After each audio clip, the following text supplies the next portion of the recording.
On my wedding night, a truck slammed into our car. I woke up in the hospital. My husband was gone, and I barely survived. Welcome to my channel. This is my news story. After the wedding, on the way home, my husband and I were in a car accident, and the person who caused it fled. When I opened my eyes in the hospital, my world felt like it had collapsed. I was the only one who barely survived, but my husband wasn't so lucky. A few weeks later, the driver who caused the accident was caught. I thought everything was over until his final statement stopped. The name he mentioned left me frozen in shock. In that moment, I knew something had just collapsed. Welcome and thank you for being here. If this story touches your heart, please like and subscribe so you don't miss the next parts. Let us know where you're watching from in the comments. A small note, this is a work of fiction. Any names or places you recognize are purely coincidental, but we hope the meaning behind this story will stay with you. Now let's begin. The first thing I became aware of was the beeping, steady and mechanical somewhere above my head. Then the smell, antiseptic and recycled air. I tried to shift and pain answered from places I hadn't known could hurt. The ceiling was white and bare. I was in a hospital bed. My right hand felt wrong, heavy. I lifted it toward the light and saw it the ring. A simple gold band still on my finger, still catching the light the way it had the night before when Cole slid it into place, and the whole room seemed to exhale. And just like that, the evening came back to me. Forsyth Park had never looked the way it did that October night. White lights through the ancient oaks, golden leaves falling across the pavilion, the kind of beautiful that makes you hold your breath. Joelle was waiting at the entrance. She smoothed the edge of my veil without being asked, her hands steadier than mine.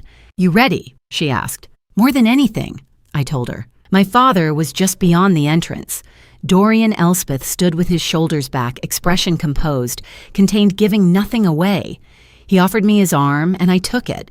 But as the music swelled and every face turned toward us, his eyes weren't on me.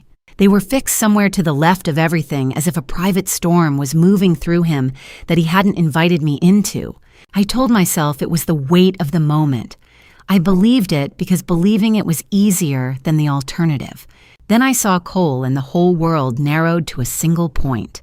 He was standing at the altar with his hands clasped loosely in front of him. The moment our eyes met, something in his face went completely still. Not the stillness of someone holding back, but of someone who had finally arrived. My chest tightened in a way that had nothing to do with the dress. Cole Beaumont had known me my entire life. Our mothers, Vera Voss and Adele Bancroft, had been best friends since college and had quietly hoped for years that their children might find each other. I lost my mother when I was 8. Adele never let me forget who Vera had been. Kept her photograph on the mantel, said her name out loud in rooms where others had already gone quiet. It was the greatest kindness anyone ever showed me. Adele was in the front row at the altar, handkerchief pressed to each eye. Sutton sat beside her, Cole's father, broad and still in the way of a man whose steadiness is the most substantial thing in any room. His jaw was tight. His eyes were very bright. I understood that this was what moved him looked like. During our first dance, Cole pulled me close and dropped his voice. He told me that years ago, on a day I hadn't known he was there, he had visited my mother's grave. He had made her a promise that if I ever became his, he would spend every day making sure I knew I was safe, that I was chosen. I pressed my face against his shoulder and thought about Vera, about whether she could somehow know that the thing she had hoped for had come true. I chose to believe she did. The rest of the evening was warm and full and ended too soon. We said our goodbyes late when the park had gone cool and quiet, and Cole helped me into the car with the kind of easy care that felt like it had always been there. We drove east on Highway 80 toward the coast. The city lights fell away behind us. Cole reached across the center console without looking, and his hand found mine in the dark. I closed my eyes. I was completely peacefully there in that car on that road, with that man on the last perfect night of the life I had always known. I was still there when the headlights came. From the opposite lane, blinding white, far too wide, closing fast. The horn split the night open, long and terrible. and the world I had been living in ended in a single shattering second. I don't remember the impact itself. What I know of that night beyond the moment of impact, I pieced together slowly from what Joelle told me, from what Adele shared in the days that followed, from the investigators' reports I read later when I was steady enough to hold them. I was not conscious for most of it. What I am about to tell you is the shape of those hours as I eventually came to understand them, not as I lived them. What I remember is the sound, a tearing, grinding roar that swallowed everything, and then a sensation like the floor dropping out from under the entire world. There was glass. There was a violent stillness that felt worse than the noise had. And then there was nothing at all. What happened in the minutes after, I would only piece together much later. The driver did not stop. I would learn this eventually through investigators and testimony and the slow, painful reconstruction of a night I hadn't been conscious for. Whoever was behind that wheel pulled away from the wreckage and disappeared into the dark of Highway 80, leaving behind only twisted metal and silence, and the two of us inside it. It was another motorist coming from the opposite direction who spotted the scene and called for help. Emergency services arrived within minutes. To everyone who responded that night, it looked exactly like what it was meant to look like, a terrible random accident on a dark coastal road. They had no way of knowing yet that it had been arranged. Sutton Beaumont received the call just before midnight. He and Adele had barely been home, an hour still warm from the reception, still carrying the glow of an evening that had felt by every measure like exactly what it was supposed to be. Adele told me later that she knew the moment the phone rang, not the details, not the words, but the feeling. That particular drop in the stomach that arrives before understanding does when the body grasps what the mind is still refusing. They were at Memorial Health University Medical Center before the hour was out. Dorian arrived sometime after, pale and contained, moving through the corridor with his hands in his pockets and his face arranged into something careful. He found a chair in the corner of the waiting room and sat in it and stayed there and didn't say much to anyone and didn't ask many questions. Adele told me this later, and I listened and filed it away in the part of my mind that was still too raw to look at directly. I don't know how long I was gone. Coming back was slow, like rising through deep water, the weight of it easing gradually light, finding me from somewhere far above. The beeping arrived first. Steady and mechanical, the same sound I would wake to again and again in the days that followed. Then the ceiling white and blank and completely without comfort. Then the pain which came all at once and knocked the breath straight out of me. I turned my head carefully. The room was dim. Tubes ran from my arm to a monitor beside the bed. The window showed a deep Georgia sky, that particular shade of blue that comes in the hours before dawn, when the night hasn't quite decided to end. And in the chair closest to me, her head tipped forward and her hands folded in her lap, was Joelle, asleep in the way people sleep when they have refused to go home. I tried to speak. What came out was barely a sound. It was enough. Joelle's head lifted immediately. Her eyes found mine, and two things crossed her face at exactly the same moment: relief and something else, something heavier, something she was trying very hard to hold back. She reached out and touched my arm with a gentleness that told me more than she meant it to. "Hey," she whispered, "I'm right here." I looked past her. Adele was standing near the window in the dress she had worn to the wedding, her arms wrapped tightly around herself. Sutton stood beside her, still and enormous, his back straight, his jaw set, his eyes on the floor. He looked like a man holding an enormous weight, completely motionless, because moving even an inch might bring the whole thing down. My father was in the corner, elbows on his knees, gaze somewhere the room couldn't reach. Something was sitting in the air of that room that had no name but was impossible to miss. "Cole," I said. Nobody moved, nobody answered. Joelle's hand tightened on my arm. "Cole." Louder this time, and I heard it in my own voice, the fracture beginning the way the word bent slightly at the end, like it was already bracing for what came next. Adele crossed the room, slowly, the way you move when each step requires a decision. She sat on the edge of my bed and took both my hands in hers, and I felt immediately that her hands were shaking. Adele, who had held herself together through everything I had ever witnessed, whose steadiness had been a constant I had leaned on without ever thinking to name it, Her hands were shaking against mine. I looked at her face, and I already knew. The body understands some things before the mind will allow them. A cold and absolute knowing had moved into my chest and settled there heavy and permanent before she had opened her mouth to say a single word. "Sarah, sweetheart." Her voice broke on my name. "No," I said, quiet, flat, the most useless word I had ever spoken. Cole didn't make it sweetheart. The room stayed exactly as it was. The monitors kept their rhythm. The window held its dark. Sutton didn't move. My father didn't look up. Everything in that room remained perfectly, cruelly in place. I was the only thing in it that had completely come apart. Nobody tells you that grief is mostly just waiting. Waiting for the pain to shift into something you can breathe around. Waiting for the hours to pass. Waiting to feel like yourself again while somewhere in the back of your mind you already suspect that the version of yourself you're waiting for no longer exists. The hospital days blurred into each other the way days do when there is nothing to distinguish one from the next except the changing of the light through the window. Morning. Afternoon. Evening. The same beeping, the same ceiling, the same dull ache that lived somewhere behind my sternum and never fully let go. People came. They always do in the beginning. They brought flowers and food and words that were meant to help and didn't. They said things like, "Everything happens for a reason and he's in a better place, and time heals," which might be true in the long run but lands like nothing at all when you are 4 days out from losing the person you built your future around. I listened to all of it with the same expression and said thank you and meant none of it. And I think most of them understood and came anyway because that is what you do. Joelle didn't say much. That was how I knew she understood. She slept in the chair beside my bed every single night without being asked, without making it a conversation, without once suggesting that she needed to go home and sleep in her own bed. She was simply there when I closed my eyes and there when I opened them, and in those first terrible days, that was the most valuable thing anyone offered me. My father came every afternoon. He would arrive, ask how I was feeling, settle into the chair by the window, and sit there looking out at whatever stretch of savannah sky the window offered. He didn't talk much. He never had been a man of many words, but this was different.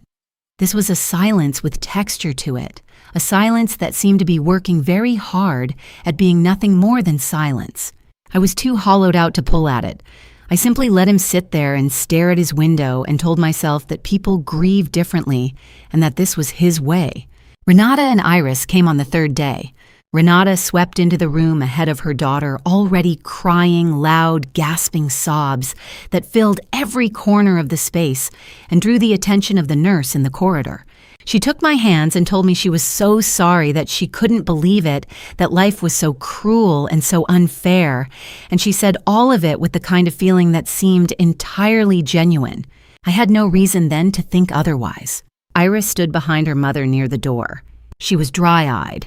Completely still, her hands clasped loosely in front of her, her face arranged into something that resembled grief, the way a photograph resembles a living thing, technically accurate, and somehow entirely missing the point. She met my eyes once briefly and said she was sorry for my loss in a voice that was perfectly even. Then she looked away. I told myself she was simply someone who didn't show emotion easily. There are people like that. I had grown up with one of them sitting at our dinner table.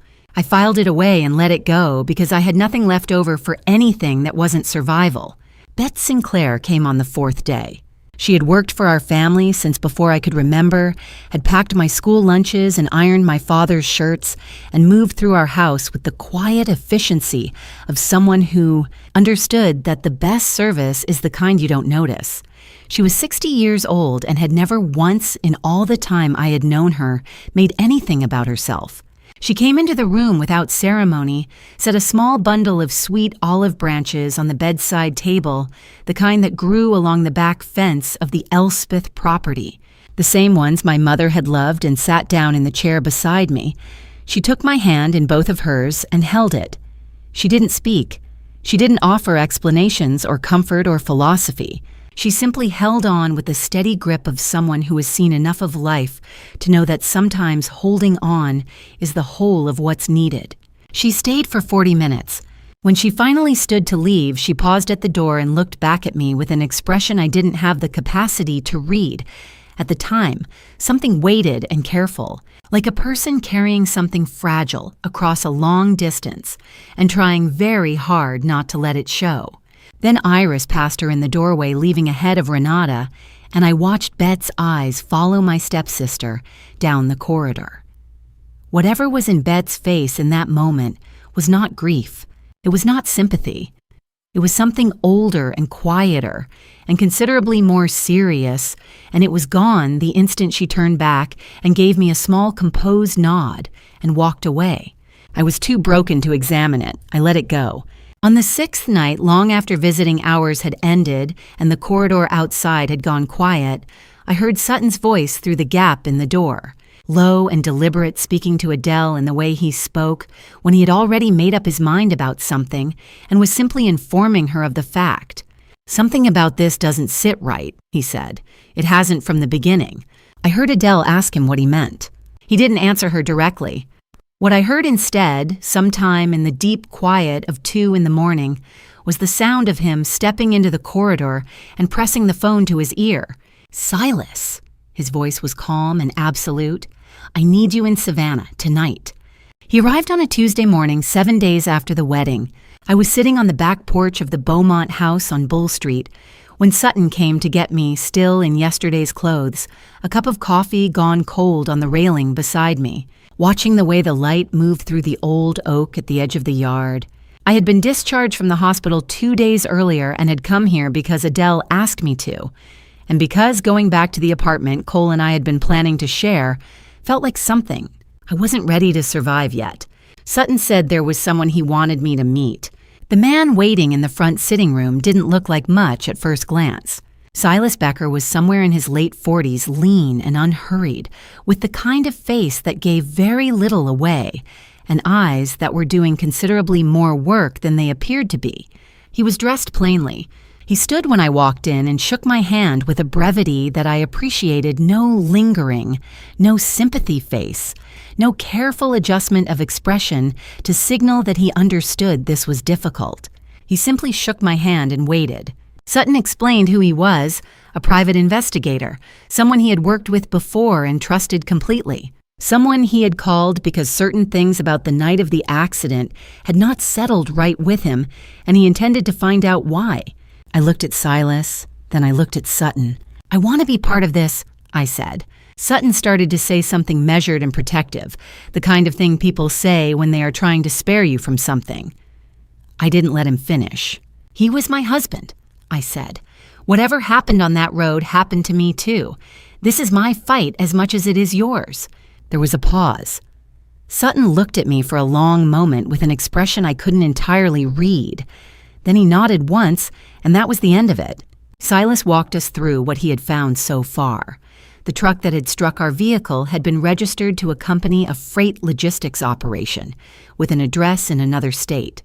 When he had gone to verify the registration, he found that the company had been dissolved nearly 3 years prior. The paperwork filed at the time of dissolution was minimal and irregular. The whole thing had the shape of something built to be used once and then quietly disappeared. I asked questions. I asked about the filing state, about whether there were named officers on record, about how a deregistered company could still hold a valid vehicle registration. Silas answered each one directly and without condescension, which told me something about him. By the end of the briefing, I had filled 3 pages of a legal pad with notes in my own handwriting. That evening alone in the guest room, Adele had made up for me. I opened my laptop and began searching. Public business registration databases, state filing records, freight corridor maps for the southeastern seaboard. I was looking for any overlap, any connection between the dissolved company's registered state and the kind of route that would bring a truck onto Highway 80 on a Saturday night in October.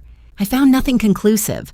The threads I pulled didn't lead anywhere I could follow on my own. But I wrote everything down anyway.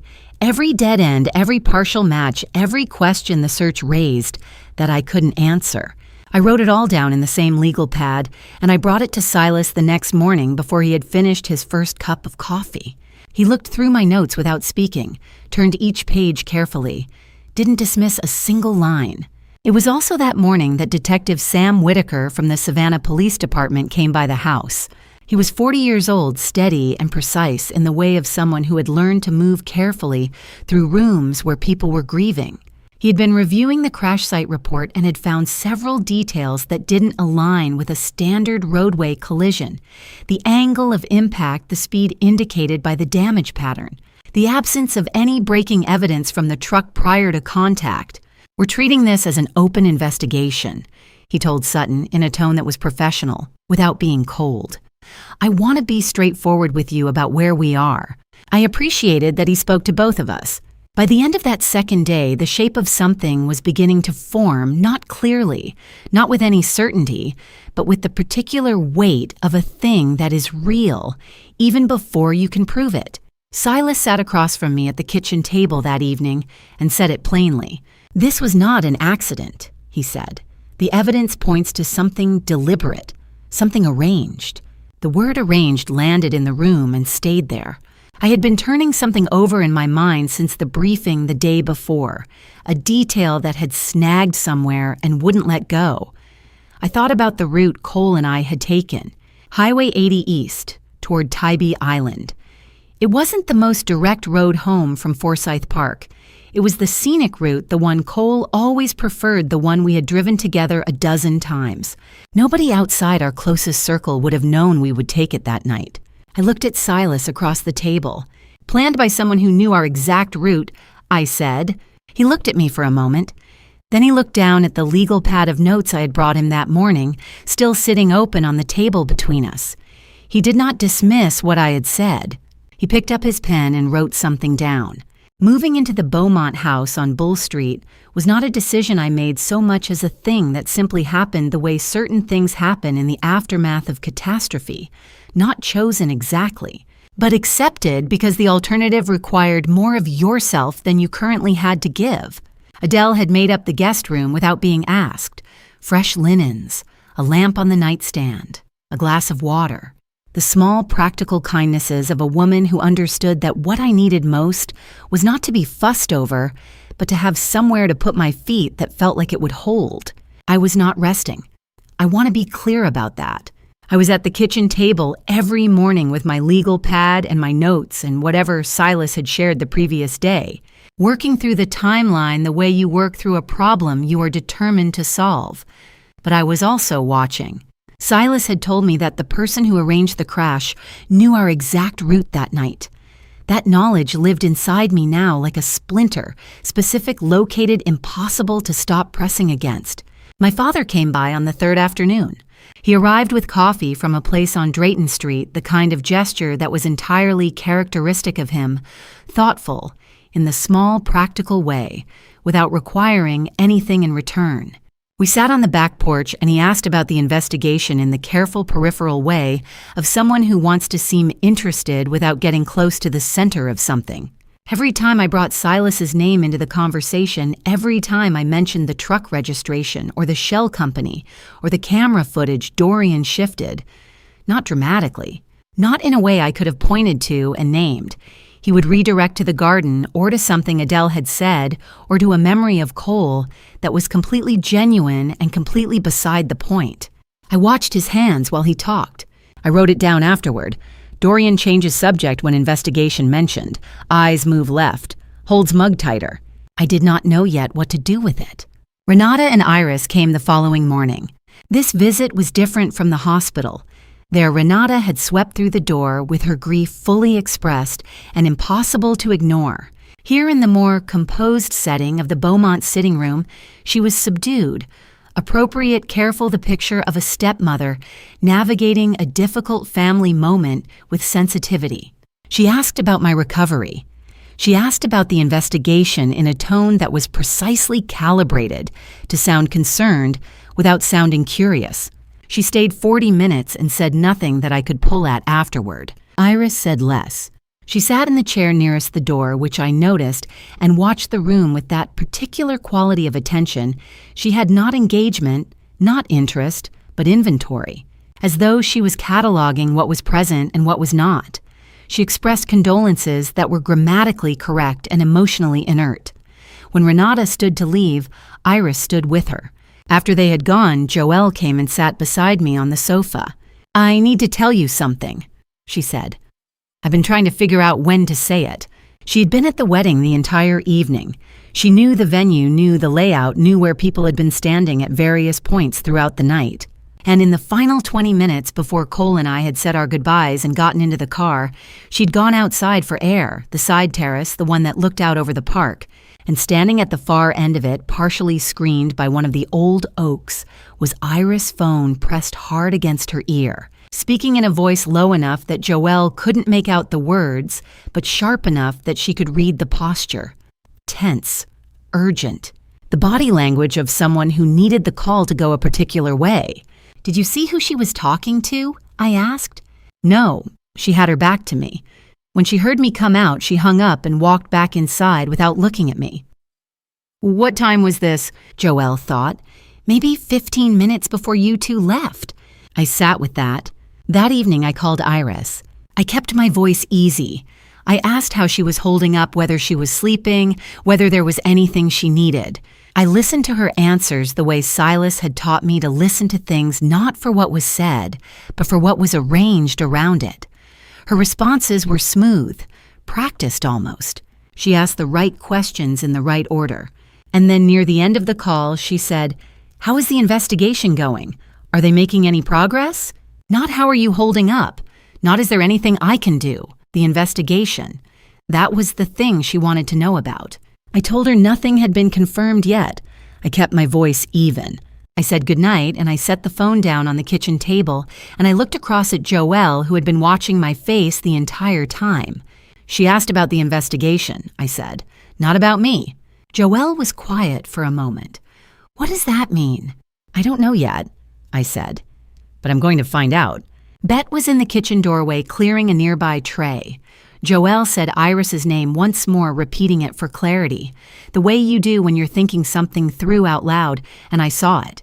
Bet's hands went still, not a flinch, not a reaction, just a complete instantaneous stillness that lasted no longer than 2 seconds before she resumed what she was doing and moved back toward the kitchen without a word. I noted it. I said nothing, but I filed it alongside everything else. The shifting eyes, the changed subjects, the phone call at the edge of the terrace, the question about the investigation that had come where a question about me should have been. The pile was getting heavier. I didn't know yet what it would become, but I was beginning to understand that the answer to what had happened on Highway 80 was not out there somewhere on a distant road or in a shell company filing or on a fragment of traffic camera. Footage. It was in this city. It was in these rooms. It was closer than I had let myself believe. The cameras on Highway 80 did not give us what we needed easily. They never do. Silas had requested access to the municipal traffic camera footage within hours of arriving in Savannah. What came back was not encouraging.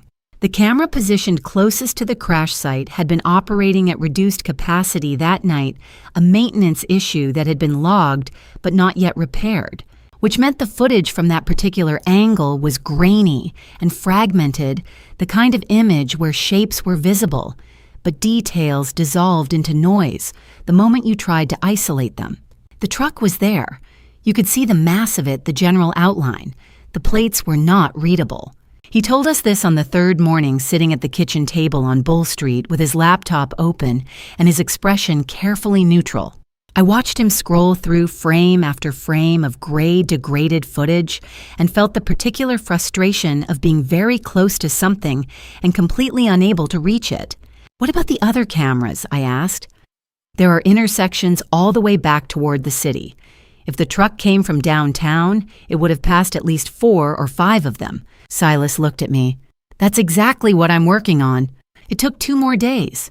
The municipal cameras at the first 2 intersections west of the crash site had captured the truck passing through, but again at angles and distances that made the plates unreadable. Silas pulled every frame enhanced, what could be enhanced, and came up against the same wall each time.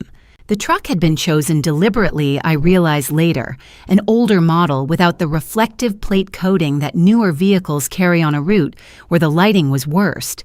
Whoever had arranged this had thought carefully about cameras. On the 5th day, Silas called Detective Whitaker. There was a gas station on the western edge of the Highway 80 corridor, a privately owned operation that sat back from the road at the junction where trucks coming from the industrial side of Savannah would logically pass through on their way east. The station had its own security system privately maintained, pointing at the fuel pumps and the entrance road. Whitaker had to go through the owner directly, badge in hand, to get access to the footage. The owner was cooperative but slow, and there were 3 hours of waiting while the right people made the right calls. I spent those 3 hours at the kitchen table going back through everything Silas had already shared with me: the shell company filings, the fragmented camera frames, the incident report from the crash site that Whitaker had quietly passed along. I was looking for anything I had missed the first time. Mostly I was keeping my hands busy so my mind didn't go somewhere darker. When Whitaker finally called with the gas station footage, Silas drove to the station himself to review it on site. He came back 2 hours later and set his laptop on the table without a word, turned it toward me, and pressed play. The image was cleaner than anything we had seen so far. Not perfect. The station's cameras were aging, and the timestamp burned into the corner of the frame made the image harder to read, but clear enough. A heavy truck moving slowly past the station entrance heading east, and in the cab, visible for approximately 4 seconds through the side window, as the vehicle turned slightly toward the camera, a face. Male. Middle-aged. Heavy-set jaw, short hair, a particular way of holding his shoulders that suggested someone accustomed to long hours behind a wheel. Silas had already run the image through every database available to him before he walked back through the door. Nothing had come back from the standard searches, no match in any system he had direct access to, which was where it stopped for a private investigator working alone. It did not stop for Sutton Beaumont. Sutton had built Beaumont Enterprises over 30 years, which meant he had 30 years of employee records contractor files and personnel documentation sitting in archives that his office manager could access by the end of a phone call. He made that call while Silas and I were still sitting at the table. 20 minutes later, his assistant sent through a folder of scanned records from a logistics contractor the company had used briefly 4 years prior. I was the one who opened the folder. I went through the employee photographs one by one, slowly holding each one up against the still frame Silas had captured from the gas station footage. Most of them were clearly wrong. Wrong age, wrong build, wrong everything. I set them aside one at a time. I was on the 11th photograph when I stopped. I set it down on the table beside the laptop screen and looked between the 2 images for a long moment without speaking.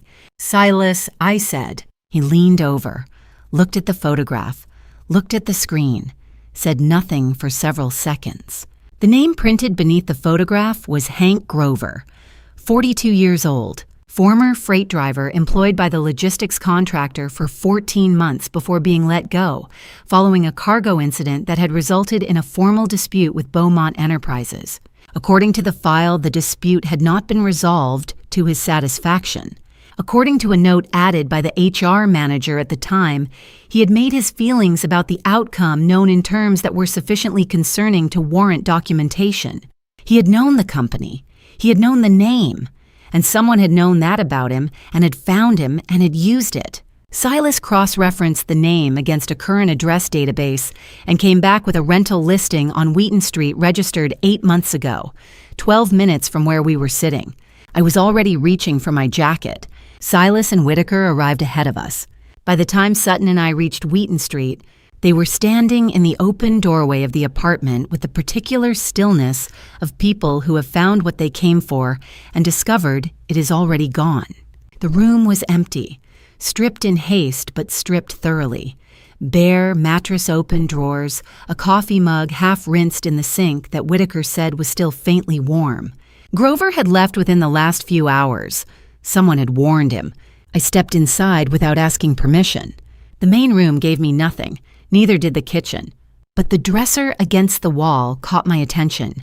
3 drawers hanging open in the chaos of a fast exit, and one, the bottom one, pushed carefully shut.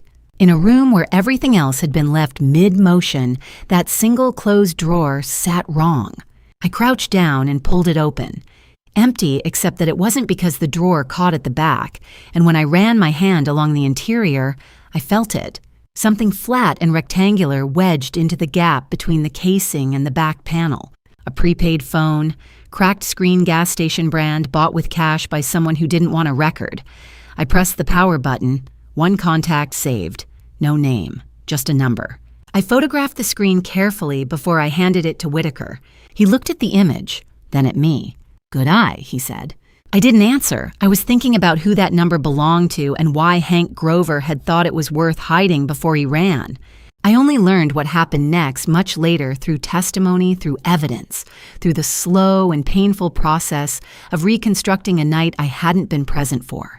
But I have thought about it enough times that I know how it must have gone. I will tell it the way I understand it now from the other side of everything. Brunswick, Georgia sits about an hour south of Savannah on Interstate 95, close enough to feel like the same world, far enough to disappear into if you move quickly and don't leave a trail. Hank Grover had moved quickly.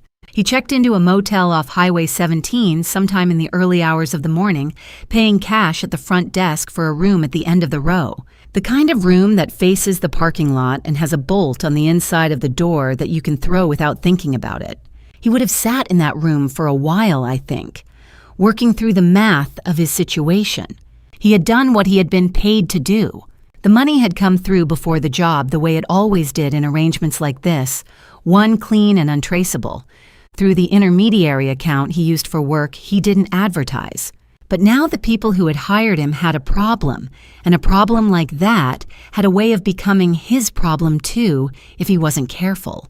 He had seen enough of how these things worked to know that when investigations started, the person at the bottom of the chain was always the first one to be handed over. He wasn't going to be handed over.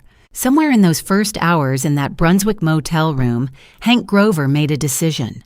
He picked up the prepaid phone, not the one we had found in the apartment on Wheaton Street, but its pair, the matching device he had kept for exactly this kind of moment.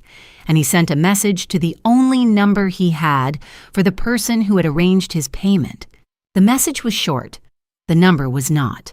$180,000. That was what his silence was worth, he had decided. Transferred within 72 hours to an account he would specify, or he would walk into the nearest police station and tell them everything he knew, which was considerably more than the people on the other end of that message would be comfortable with. Then he set the phone down and waited. Iris read the message in her bedroom. I know this because she told investigators later in the flat, composed voice she used for everything, that she had been awake when it came through that she had not been sleeping well since the wedding, which was the closest she came in any of those sessions to acknowledging that what she had done had weight to it. She read the number twice. Then she walked down the hall to her mother's room and showed Renata the screen without saying anything.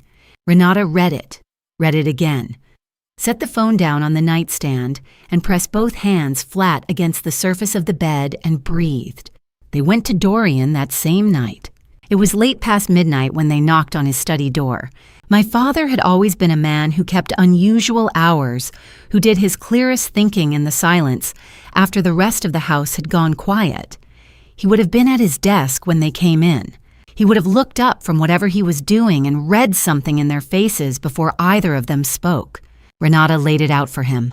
All of it, the arrangement she and Iris had made, the money that had moved the man they had hired, and what he had been hired to do. I don't know exactly how long it took her to say it all or what my father's face did while she spoke. What I know is that when she finished, he didn't respond immediately. He sat in silence for 2 hours. I have tried to imagine what moved through him during those 2 hours. Whether he thought about Cole, about the young man who had known his daughter since childhood, who had loved her with a patience and a steadiness that Dorian himself had never quite managed. Whether he thought about the wedding, about walking Sarah down that aisle with his eyes fixed on some middle distance, while his wife and stepdaughter's plan was already in motion around him. Whether he thought about Vera, about the woman he had once loved enough to build a life with, whose daughter was now lying in a hospital bed because of what sat in this room. I don't know what he thought about. I only know what he chose. Renata pressed him eventually. She was practical in the way that people are practical when they are afraid, laying out the consequences in clear sequential order. If the Beaumonts found out the business arrangement that had kept them solvent for the past 3 years would end immediately. The house in Ardsley Park, mortgaged against projections that depended on that arrangement, would follow. Everything they had built in the years since Dorian's own finances had quietly begun to fail. Everything that Renata had worked to hold together and present as stability would come apart inside of a month. She didn't have to say the rest of it. The rest of it was obvious. Dorian looked down at his own hands on the desk in front of him. I think about those hands sometimes. The same hands that had lifted me out of my crib when I was 3 days old, that had held mine crossing streets when I was small, that had straightened my collar before school photographs. Hands that knew exactly what they were choosing not to do. He made his choice in silence the way cowards always do. The next morning, his name lit up on my phone just after 9 o'clock. I answered on the second ring. He asked if I had eaten. He asked if I had slept. He said he was thinking about me and that he would come by later if I was feeling up to a visit.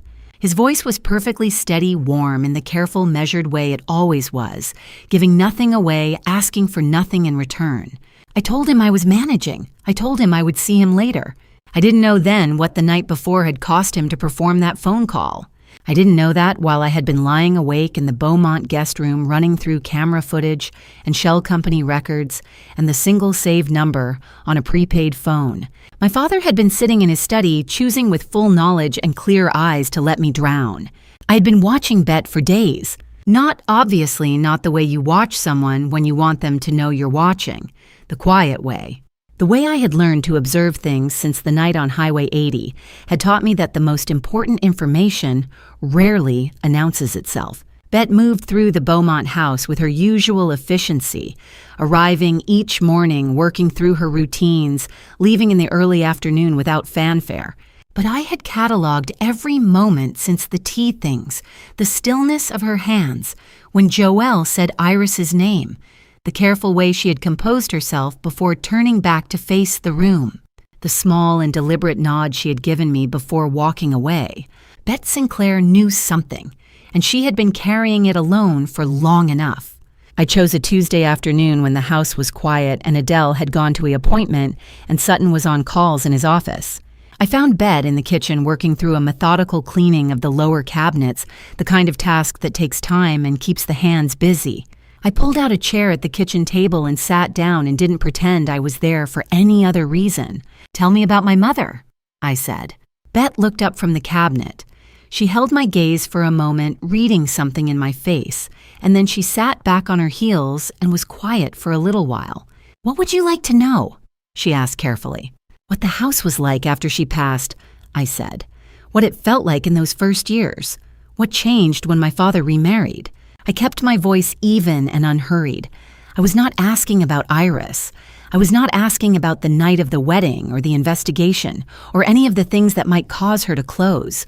I was asking about Vera, which was the door I had decided was most likely to open. It worked, but slowly. The way truth usually does when someone has been holding it for a long time, not all at once, but in increments, each one slightly larger than the last. Bet told me about the year after my mother passed, how the house on Ardsley Park had gone quiet in a way that had nothing to do with noise, a quality of absence that settled into the rooms and didn't lift. How my father had moved through those months like a man fulfilling obligations, doing what was required and nothing more. How I had been 8 years old and had sometimes stood in the doorway of my mother's old study as if I was waiting for something that was never going to come back. She told me that when Renata arrived, things changed. Not badly at first. There was energy again, activity, the sound of someone actively occupying a space. But certain things disappeared. Quietly, without ceremony. My mother's books were boxed and moved to the garage. Her small writing desk was replaced. Her garden in the side yard, the one she had planted herself with sweet olive and Confederate jasmine, and a climbing rose she had brought as a cutting from her own mother's house, was dug up and replanted with something low maintenance and generic. And then Bet reached up to the highest shelf of the cabinet she had been cleaning behind a row of rarely used serving dishes and brought down a small wooden box. She set it on the table between us.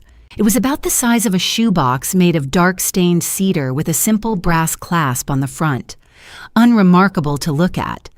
She opened the clasp and turned it toward me without speaking. Inside a folded silk scarf in pale green, the color my mother had always favored. 3 photographs, loose edges, slightly worn. A small glass bottle of perfume, nearly empty. A handwritten recipe card in Vera's distinctive slanted script, her mother's pound cake, the one she made every Christmas. And at the bottom, beneath everything else, a flat envelope sealed with tape that had yellowed slightly with age. I looked at the box for a long moment without touching anything. Renata told me to throw it away. Bet said quietly, "The year after the wedding." She was reorganizing the house. She said there was no reason to hold on to things that no longer served a purpose. She paused. I told her I had taken care of it. She had not taken care of it. She had brought it here instead to the Beaumont house and put it on a high shelf behind the serving dishes, where it had waited for however long it took for the right moment to arrive. I reached into the box and picked up one of the photographs. My mother, maybe 30 years old, laughing at something outside the frame. The light was summer light. She looked entirely like herself. I held it for a long time. What brought me back to the room was the sound of Silas's voice from the hallway, measured and deliberate, the way it always was when something had resolved into certainty.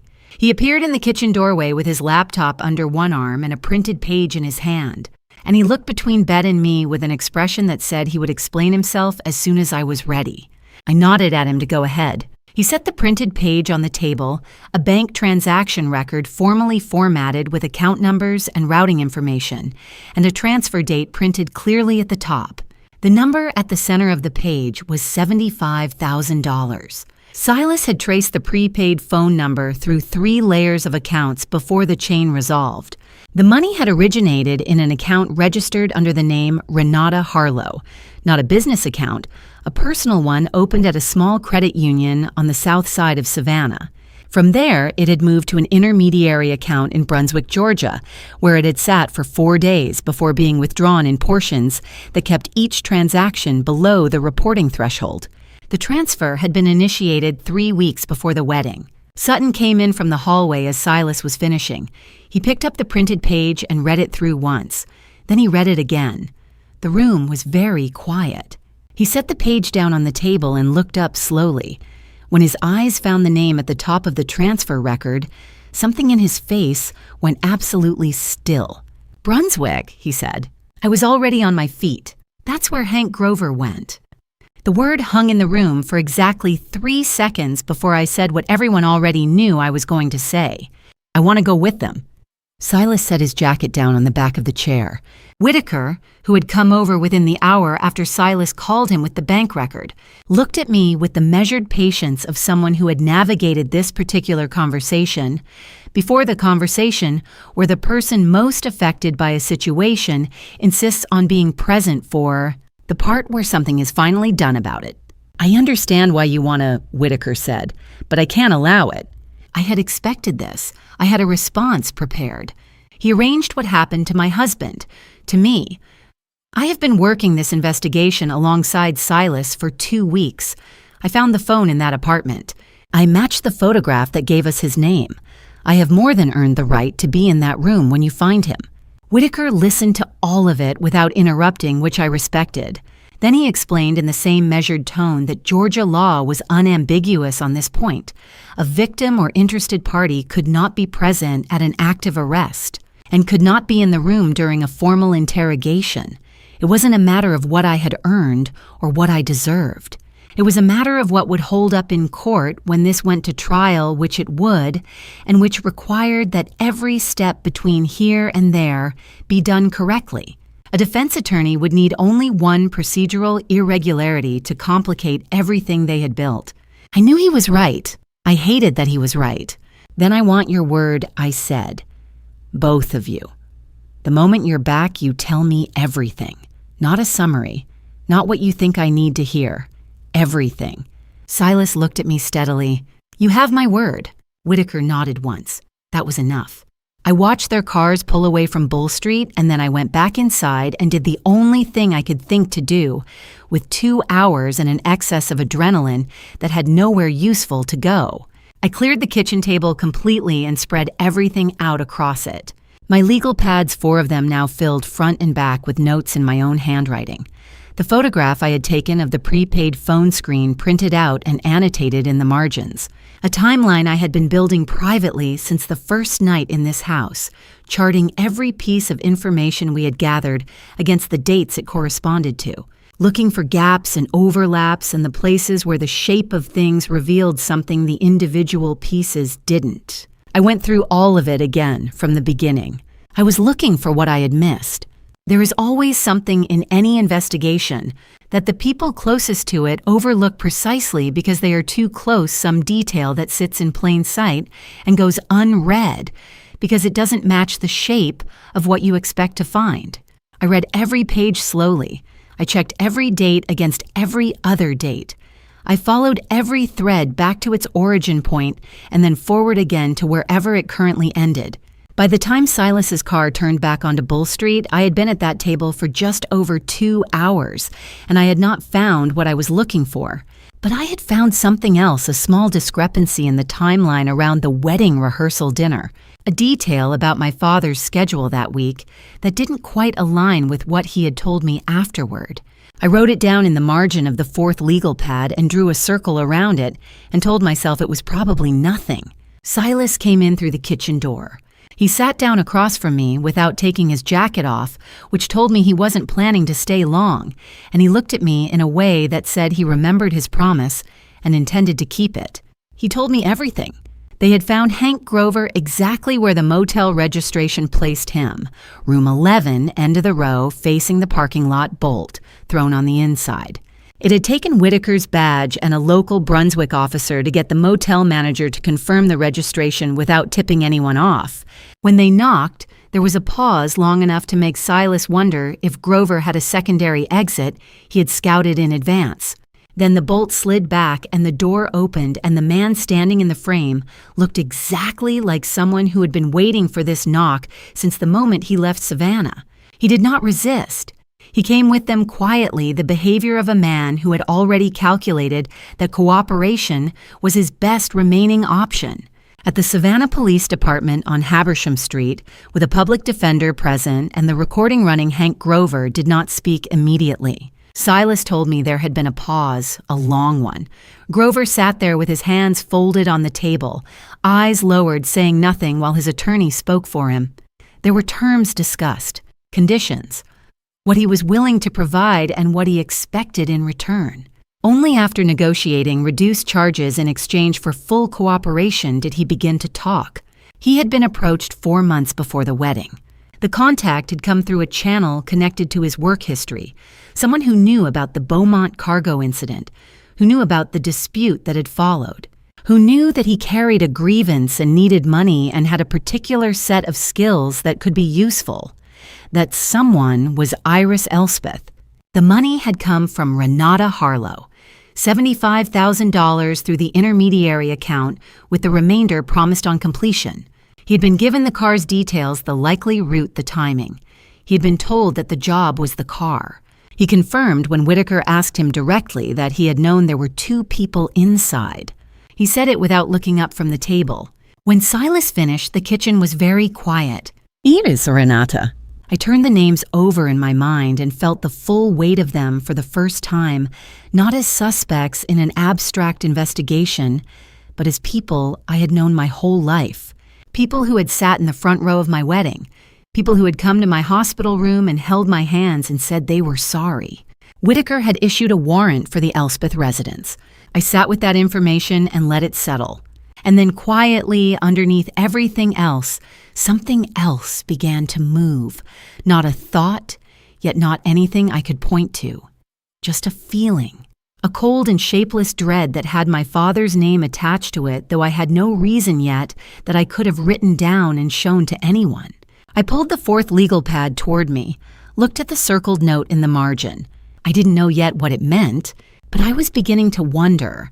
The photograph was small, 8 inches by 10, printed on plain office paper, the edges slightly crooked as if whoever printed it had done so in a hurry.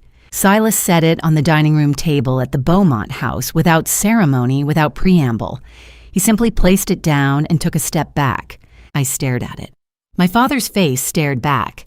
He was sitting at a corner table inside a coffee shop I recognized immediately, the one on Abercorn Street, with the dark green awning and the hand-lettered chalkboard menu in the window.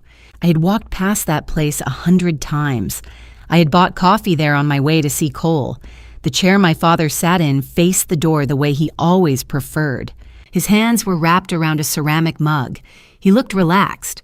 Across from him sat a man I did not recognize. A thick-necked man in a gray jacket, heavy at the shoulders, a baseball cap pulled low. "Who is that?" I asked, though some part of me already understood. Silas said, "Hank Grover." The room went quiet. 6 weeks before the wedding.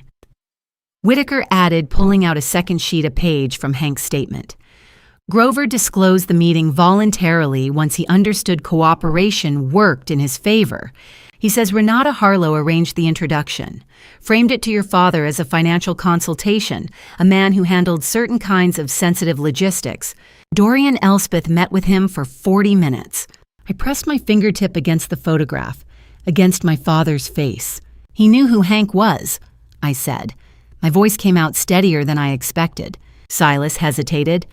Hank says your father recognized him from a prior Beaumont freight dispute. He knew the man had a record. He didn't ask Renata to explain further, not because he didn't notice, but because he chose not to. He didn't ask, I repeated. No. Adele was sitting across from me. I felt her reach for my hand. I did not pull away, but I also did not feel it. There was a numbness spreading from my sternum outward that had nothing to do with grief and everything to do with the cold. Mechanical understanding of what it meant when a man chose not to ask the right questions. Is that enough? I asked. Is a photograph and a statement enough to... It's enough for a warrant, Whitaker said. But I want more before we move. Grover's statement is valuable, but he's also a man trying to reduce his own sentence. A good defense attorney will hammer that. We need something that doesn't run through him. Then we find something that doesn't run through him, I said. Silas turned to look at me directly. Sarah, I know the house. I said. I know where my father keeps things. I know every room in that house on Ardsley Park. You can't walk in there without a warrant, but I can. He's my father. I paused. That still means something legally, doesn't it? Whitaker and Silas exchanged a look that lasted 2 seconds too long. You're not law enforcement, Whitaker said carefully. Anything you observe in a private residence as a family member and then report to me voluntarily is a different matter than a search. I understand, I said. I'm going to visit my father. No one stopped me. I drove to the house on Ardsley Park alone. The familiar streets felt wrong in the way that a song sounds wrong when the key is slightly off everything almost right, and therefore worse for it. The live oaks arched overhead, their Spanish moss stirring in the October wind. The porch light was on. Betty's car was parked at the side. I had called ahead and told Dorian I wanted to see him. He had sounded pleased, relieved even. That relief made something tighten in my chest. He met me at the door. He looked tired in a way he was trying to hide the careful stillness of a man managing his face. We sat in the living room for 20 minutes. He asked about the Beaumont house, asked whether Adele was taking care of me, asked with apparent sincerity whether Silas had made any progress. I answered each question, watching his hands, watching the way his eyes moved when I said Silas's name. Dorian, I said, and the use of his first name made him blink. Did you ever meet anyone Renata brought into the house? Anyone connected to outside work? A pause, measured, precisely calibrated. Renata knows a lot of people, he said. I don't always keep track. He smiled, I smiled back. I'm going to use the study, I said. I left something here a few months ago, a folder of Vera's paperwork I was going through.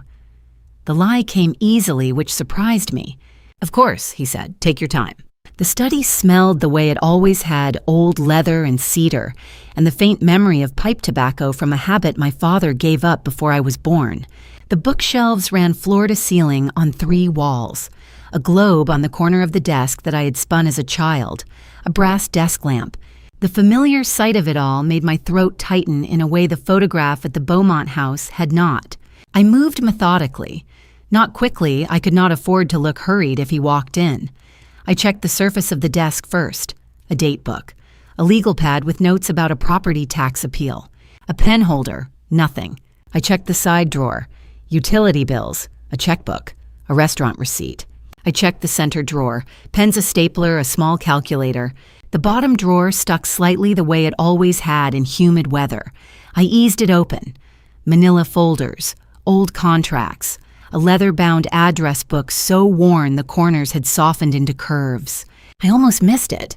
Tucked beneath the address book, folded once along its center, a small piece of paper. Plain white. Torn from a notepad. A handwritten phone number in my father's precise, narrow script. I knew that number. I had photographed it in Hank Grover's abandoned apartment on Wheaton Street 2 weeks ago. My hands did not shake. I do not know why. I stood very still for what felt like a long time, looking at the paper, understanding with perfect clarity what it meant. Then I took a photograph with my phone, replaced the paper exactly as I had found it, and closed the drawer. When I turned, Bet was standing in the doorway. She had a folded dish towel in her hands. She was not moving. She looked at me, then she looked at the desk. Then she looked back at me. She did not say a word, but in her expression, in the grief and relief and sorrow all tangled together, in the lines around her eyes, I read everything I needed to know. She had seen it before, she had known, and she had been waiting for someone to find it. The kitchen on Ardsley Park smelled the same as it always had. Dish soap and dried herbs, and something faintly sweet underneath the residue of 20 years of Sunday mornings, of pots left simmering too long, of birthday cakes made from my mother's handwritten recipes on index cards that Bet still kept rubber-banded together in the second drawer from the left. I had eaten breakfast at that table as a child. I had done homework there in the afternoons when the light came through the south-facing window in long yellow rectangles. I had sat there the morning after my mother's funeral and let Bet put a plate of toast in front of me without saying a word. I sat there now and Bet sat across from me, and the house around us was quiet. She folded her hands on the table the way she always did when she was about to say something she had decided could not be unsaid. I had seen that gesture my whole life. I had never understood until now what it cost her. "I want to start from the beginning," she said, "because it matters that you understand it happened slowly. It wasn't one thing.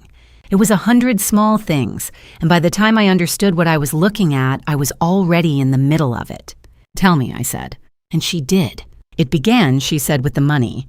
Not long after Renata settled fully into the house, a year, maybe 14 months after my mother passed, Bet had started noticing the late nights. Renata was not a poor sleeper. She was a deliberate one. The lights in the downstairs office came on after midnight too, sometimes 3 times a week. Not the overhead light, the lamp on the desk, the one with the low wattage bulb that threw a narrow circle of amber across the surface and left the rest of the room in shadow. The kind of light you use when you don't want anyone to know you're working. Bet had her own room off the back hallway. She had never been a heavy sleeper, she noticed. Once passing the office door on her way to get a glass of water, she had glanced through the gap. Renata was at the computer, leaning close to the screen, one hand on the keyboard and the other holding a piece of paper covered in handwritten figures. She was moving money. Bet did not know how much or where. She only knew the expression on Renata's face focused, unhurried, utterly without guilt, and she'd gone back to her room without the water and lain awake until morning. I told myself it was house accounts, Bet said, that Dorian had asked her to manage something. I was good at telling myself things like that. I didn't say anything. I let her keep going. The second thing was Iris. Bet had never warmed to Iris the way she had tried to, the way you try out of loyalty to a household to extend goodwill to the people who live inside it. Iris was not unkind to Bet exactly. She was indifferent in the way that a person is indifferent to furniture. But there were moments brief and unguarded when something else surfaced, particularly around anything connected to me. She would ask about you, Bet said, not with concern, with calculation. How often you called, whether Cole had been to the house, what your father said about the wedding arrangements. She paused. I told her as little as I could without being obvious about it. She was keeping track, I said. She was always keeping track. The third thing was the warning. 6 months before the wedding, Bet had overheard a conversation between Renata and Iris in the sitting room. Not fragments this time, but full sentences. Because she had been dusting the hallway shelves, and neither of them had noticed the door was ajar. She had heard her own name. She had heard Renata say, in a tone as even and composed as someone reading from a list, that housekeepers who heard things they were not meant to hear had a way of losing more than their employment. She never looked at me when she said it, Betty said. She didn't need to. I understood. You were frightened, I said. I was terrified. She said it plainly without apology. I have a sister in Macon and a nephew starting college. I have things I can lose. I want you to understand that I am not a brave person. I have never claimed to be, but you did something, I said. I did one thing, she said, because I didn't know what else to do with what I knew. She had a small digital recorder, one of the ones the size of a pen that she had originally bought to take notes on household inventory. After the warning, she had started carrying it in her coat pocket. Not every day, only on the days when something felt wrong. Only on the days when the late-night lamp came on or Iris came downstairs with that particular stillness in her face. Or Renata made a phone call with her back pressed to the far wall of the office, and her voice dropped too low. She had captured things. Conversations she didn't fully understand. A meeting Renata described on a call as having gone smoothly. A reference to Abercorn Street that meant nothing to her until now. A number spoken by Iris in a tone that made it sound like relief 180 followed by silence, followed by Renata saying, "That's his problem now." She had saved everything to a USB drive. She had carried it inside the lining of her coat for months, sewn into a small interior pocket with a needle and thread from my mother's old sewing box. I didn't know who to give it to, she said. I didn't know who to trust. Dorian was, I saw the photograph in the newspaper, the one from the coffee shop. She looked at her hands. I knew what it meant. I had known for a long time. I was very still. Why didn't you go to the police? Because I was afraid of what Renata would do before the police could do anything at all. She looked up at me. And because I needed to know that someone was already close enough to the truth that one more piece would matter. The kitchen was quiet. Bet reached into the inside pocket of her apron and set a small object on the table between us. A USB drive no larger than her thumb. The plastic casing was scuffed at one corner from months of being carried inside wool lining. Your mother always said the truth deserves to be protected, she said, so I kept it. I looked at the drive for a moment. Then I picked it up, stood, and walked to the window where the afternoon light was strongest. My phone was already in my hand. Silas answered on the second ring. I wasn't there when they came for them. Joelle was. She called me the moment they brought them out. Her voice low and unsteady in a way I had never heard from her before, because Joelle Prentice had always been the kind of person who stayed calm in a crisis and fell apart only after it was over. She was falling apart in real time now, and I sat on the edge of the bed at the Beaumont house with both feet flat on the floor and listened to every word. She had been parked 2 blocks down on Ardsley Park since 5:30 in the morning. She had not told me she was going. I found out later she had barely slept, had driven over in the dark, and had waited in her car with a thermos of coffee and the particular stubbornness of someone who has decided that a person she loves should not face something alone, even if that person is 40. Minutes away and doesn't know she's there. The police arrived at 6:04, 2 unmarked sedans and a uniformed unit. Whitaker was in the lead car. They moved quietly. No lights, no sirens, the efficiency of people who have done this enough times to know that noise serves no purpose at 6 in the morning when the warrants are already signed. Dorian was in the kitchen making coffee when the knock came. Joelle could see the downstairs light through the front window. He opened the door still holding the mug. He saw Whitaker. He saw the badge. And before Whitaker could speak, before the warrant had been produced, before a single word about charges had been said, my father set his mug on the entry table with careful, deliberate calm and said, I want you to know I had no part in this. Whatever my wife has done, she acted alone. I knew nothing. Joelle said she wrote it down in her phone the moment she heard it through the open window, word for word. She knew without knowing exactly why that it mattered.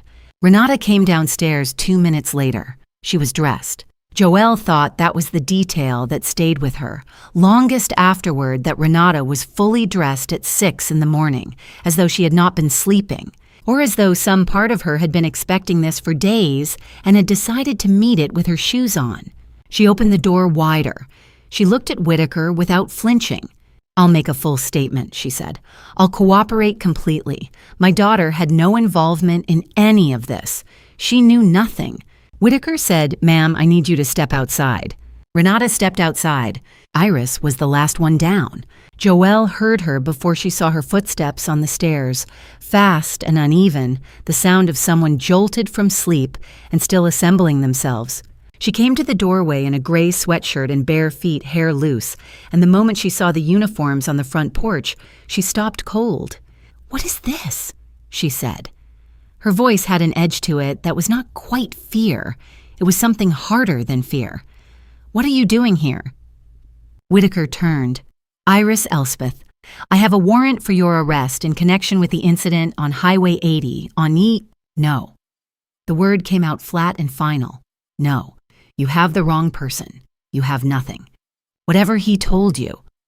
She pointed toward the direction of the street, toward the unmarked cars, as if Hank were standing somewhere among them. "He is a liar. He is a man who got paid to do a job and is now trying to save himself by pointing fingers. I have never met him. I don't know what you think you have, but you are wrong." She was good at it. I want to be honest about that. Even hearing it secondhand through Joelle's voice, I could recognize the particular skill in it, the way Iris built her denial like a structure methodical and load-bearing, each sentence leaning against the next. The indignation was real enough that someone who didn't know her might have believed it. Whitaker held up the warrant and waited for her to finish. She didn't finish easily. "You cannot do this," she said, her voice climbing now. "Do you understand who my family is? Do you understand who the Beaumonts are and what they're trying to do? This is targeted. This is deliberate. Someone has constructed this because they want to take what is mine and make it look like justice." She turned to Dorian. Tell them right now." Dorian was looking at the floor. "Tell them, Dorian." Her voice broke on his name, not with grief, but with the sudden understanding that the person she had expected to stand beside her was not going to move. "Say something." He said nothing. Renata put a hand briefly on Iris's arm. Iris shook it off. The uniform stepped forward. Iris went rigid when the handcuffs clicked, jaw-tight eyes burning with something that had moved past anger into a place that looked almost like conviction, as if she genuinely believed, even now, that she was the one being wronged. They walked her to the car. At the curb, she stopped. Turned her head not toward me, she couldn't have known I was listening, but toward the direction of Bull Street, toward the house where Cole had grown up, toward the house where I was sitting on the edge of a bed with the phone pressed against my ear. Joelle was close enough to hear her. She said it quietly, almost to herself. It should have been mine. Not the house, not the Beaumont name, not justice. Cole. She meant Cole. Joelle stopped talking. I sat with the phone in my hand and the morning light beginning at the window, and I could not find a single word in my entire body that was equal to what I had just understood. The 3 weeks between the arrests and my meeting with Whitaker were the quietest I had known since the wedding, not peaceful, but suspended. The warrants had been served. The people responsible were in custody. The machinery of the law was moving slowly and without my involvement, and there was nothing for me to do but wait and prepare. 3 weeks is long enough to stop crying every morning. It is not long enough to stop asking why. I had spent those 3 weeks building something not grief, not anger, though both were still there, running beneath everything like water under ice. What I had built was a list. 14 questions written by hand on a legal pad revised 4 times over 21 days until every word was load-bearing. I had asked Joelle to read it. She had read it without speaking, handed it back, and said only, "You sound like a lawyer." I told her I had learned from watching Norbert Quill. I called Detective Whitaker on a Tuesday morning. I told him I wanted a meeting, not an update, a meeting with time set aside in a room with a door. He paused for a moment and then said he could do Thursday at 2. I arrived at 10 minutes before 2. The conference room at Savannah PD smelled like recycled air and old coffee. Whitaker was already there, a manila folder open on the table in front of him. He gestured to the chair across from him. I sat down, placed my legal pad on the table, and uncapped my pen. He looked at the pad, then at me. Something in his expression shifted, not surprise exactly, but a recalibration. "You've been preparing," he said. "For 3 weeks," I said. "Start wherever you're comfortable. I'll tell you when I have a question." I watched him decide in real time to stop treating me like a victim and start treating me like someone who had earned the right to be in that room. He closed the folder, folded his hands over it, and began. Iris had been questioned over 2 separate sessions, the first within 24 hours of the arrest, the second 4 days later, after her attorney had advised her to cooperate partially in exchange for consideration on the sentencing recommendation. She had not confessed to the operational details. Those she left to Renata had covered them with the thoroughness of someone who had long ago decided that her own freedom was a secondary concern to her daughter's future. But Iris had talked about the why. She volunteered it, Whitaker said. We didn't press her on motivation. She brought it up herself about 40 minutes into the first session, like she needed someone to understand. "What did she say?" I asked. He opened the folder and read from the transcript, his voice flat and procedural, which somehow made it worse. Iris had said she loved Cole Beaumont before the betrothal was ever formally announced. Not as a child loves a family friend. As a woman loves the one person she has decided with complete certainty is meant for her. She had watched the arrangement take shape over years, the quiet conversations between Adele Bancroft and her mother, Vera Voss, the way the two families moved toward each other with a slow, inevitable gravity, and she had told herself it would come undone, that Cole would see what she saw, that proximity in time would do what she could not say out loud.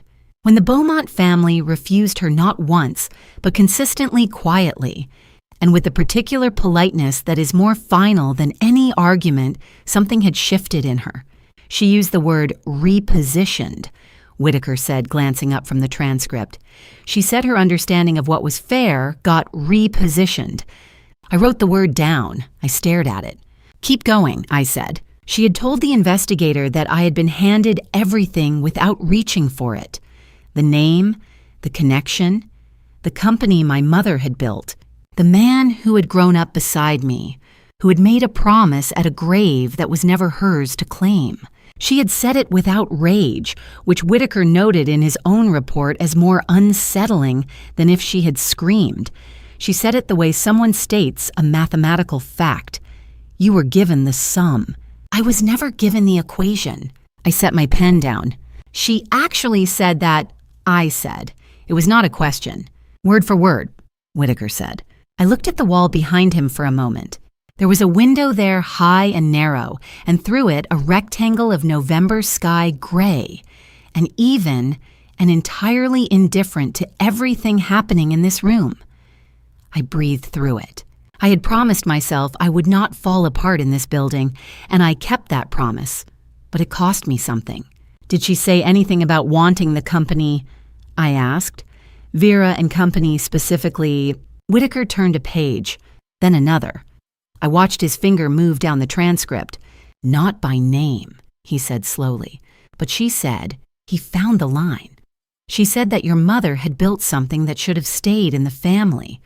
That when a woman like Vera Voss creates something from nothing, the people who carry her blood should be the ones to carry it forward. He looked up. Then she stopped. Her attorney put a hand on her arm. The room was very quiet. She stopped. I said because she was about to say something that implicated her in another crime.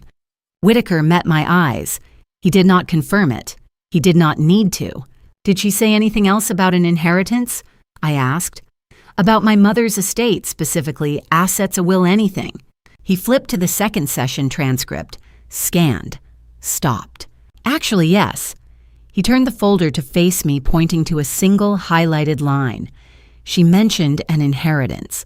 She said, and this is a direct quote, "What was left to Sarah was never managed the way Vera intended."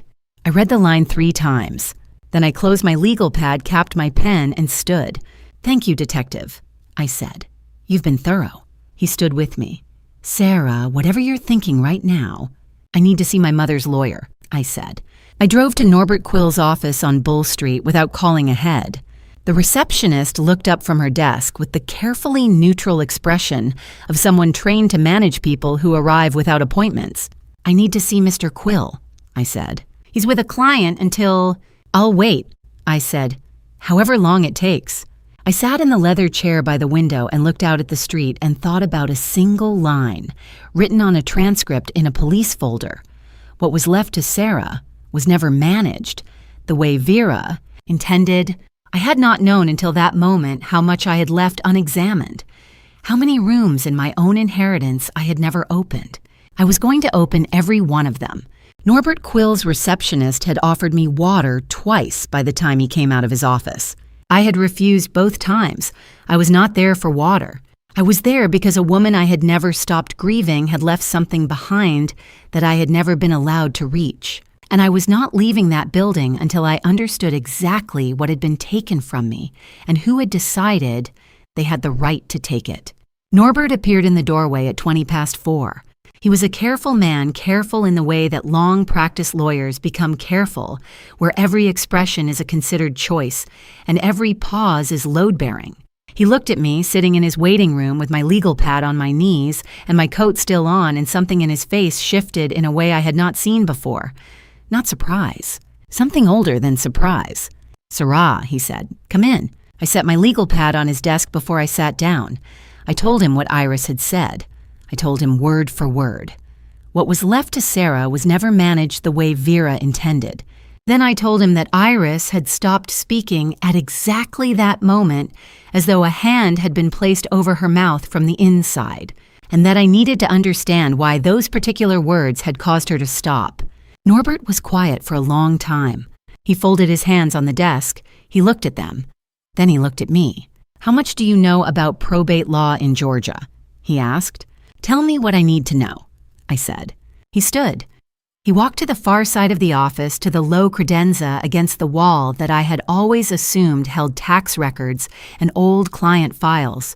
He unlocked it with a key on his personal key ring, not the office keychain he kept on his desk, but a separate one smaller, older, that he retrieved from the inside breast pocket of his jacket. He pulled out a document box, dark gray, sealed with a red archival band. He set it on the desk between us. I looked at it. "How long has that been in there?" I asked. 20 years, he said. The room was very quiet. "Norbert." My voice was steady. I was surprised by how steady it was. "What is in that box?" He sat back down. He did not open it yet. "Before I show you this," he said carefully, "I need you to understand something about the position I have been in. Your mother was my client. Her instructions to me were specific. The document inside this box was to be held in sealed form until you reached a point where, in my professional judgment, producing it would serve its intended purpose rather than create further harm." He paused. "For many years, I judged that the circumstances were not right. The household was intact. You were a minor, then a young adult, still dependent on your father's goodwill for your education, your stability. Vera understood that timing was everything." Another pause. "I believe the timing is now correct."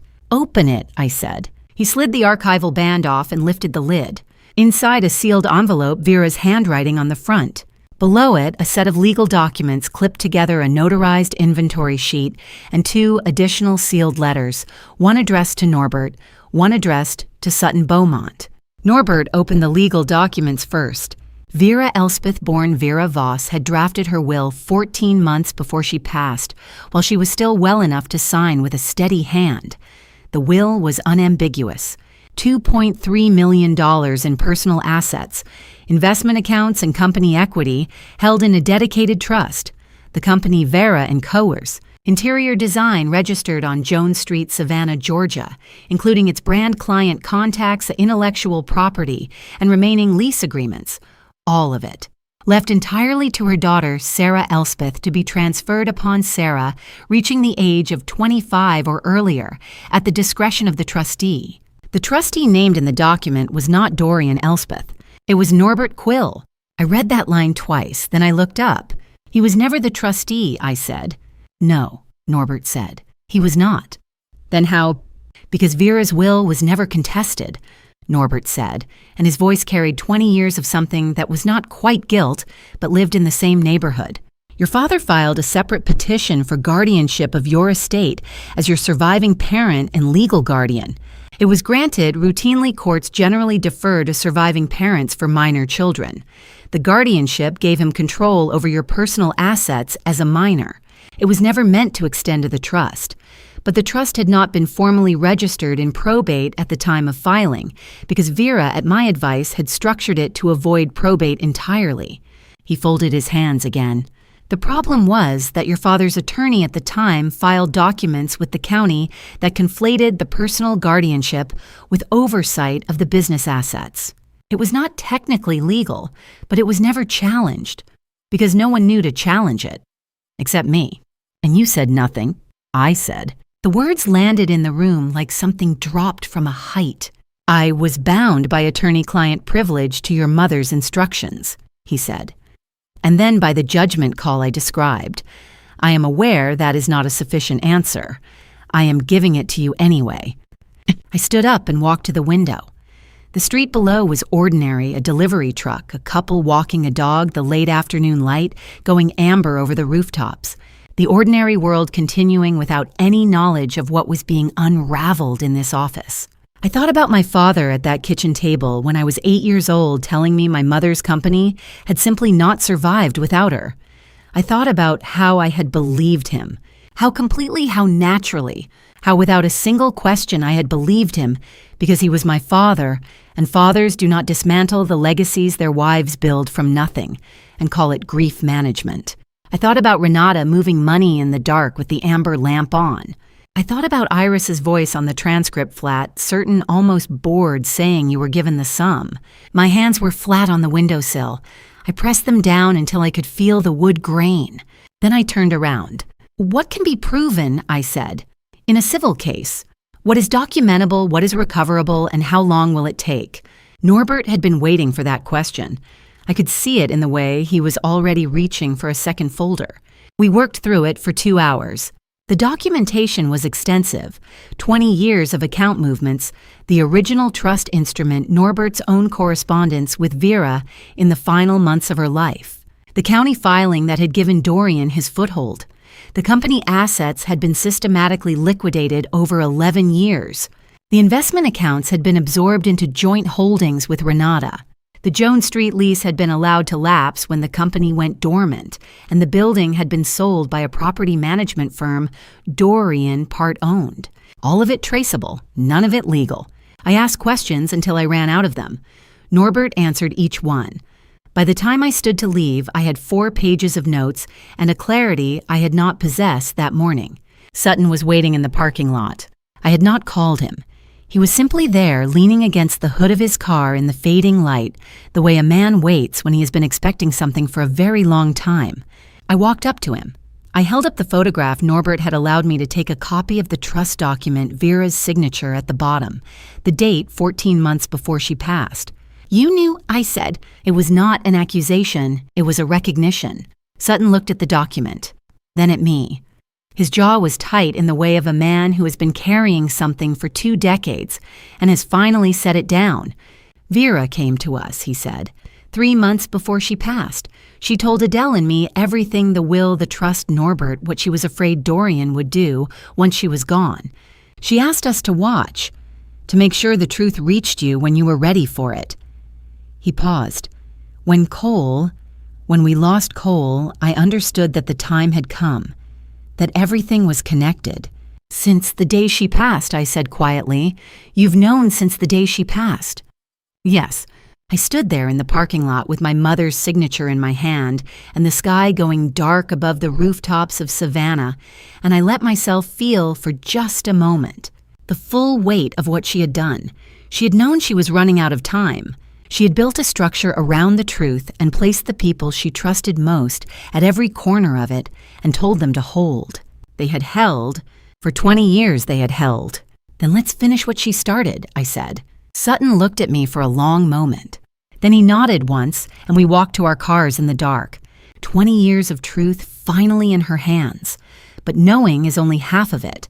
What comes next is the part that cannot be undone. If you're still with me, leave a comment and tell me what you think happens when it all finally reaches a courtroom. Quick note, the story ahead weaves in some fictional elements to tell it fully. If that's not for you, no pressure. But if you're staying, let's finish this together. The 6 months between the arrests and the trial were the longest of my life, and also, strangely, the most deliberate. I lived at the Beaumont house. I worked at the dining room table every morning with Norbert's files spread across half its length and a legal pad on the other half, learning the difference between a criminal proceeding and a civil claim, between what the state could prove and what I would have to prove separately.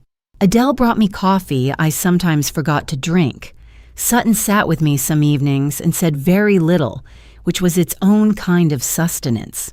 Joelle drove down from her apartment twice a month and slept on the pull-out sofa and reminded me by her simple presence that there was a life waiting on the other side of all of this, that the world had not contracted permanently to the dimensions of a courtroom.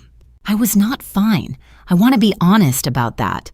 There were nights when the weight of it pressed down with a specificity that general grief never had, not just the loss of Cole, but the understanding of how many hands had been involved in that loss, how many people who had sat at tables with me and looked me in the eye and known. Those nights I did not sleep. I sat by the window in the room Adele had given me and watched the oaks on Bull Street in the dark and reminded myself with quiet and deliberate intention that falling apart was a luxury I had not yet earned.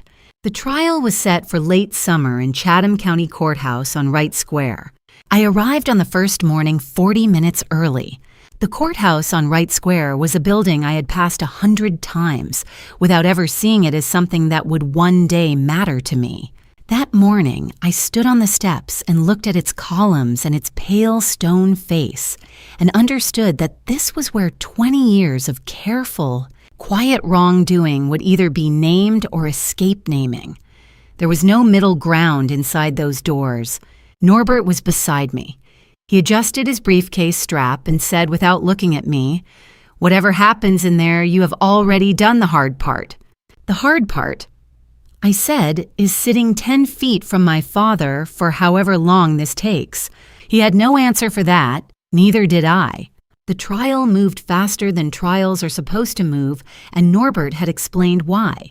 2 defendants, Renata Harlow and Hank Grover, had entered partial guilty pleas in the weeks before proceedings began. Renata's attorney had negotiated cooperation in exchange for a sentencing recommendation. Hank's attorney had done the same more aggressively because Hank had the most to lose and the most to offer. What remained contested were the degrees, the precise weight of each person's involvement. The exact borders of culpability, and those were fought over with the particular intensity of people who understand that the difference between 12 years and 25 is not abstract. The prosecution opened with the financial records. The $75,000 transfer from Renata Harlow's personal account routed through an intermediary account in Brunswick, Georgia, executed in 4 separate transactions over 2 weeks to stay beneath federal reporting thresholds. Each transaction documented, each routing number traced. Norbert had told me this alone was enough to establish the conspiracy. I sat in the gallery and watched the jury look at the figures on the screen, and I thought about Renata at her desk with the amber lamp on, moving numbers in the dark while I slept in my childhood bed down the hall. I had thought I was protected.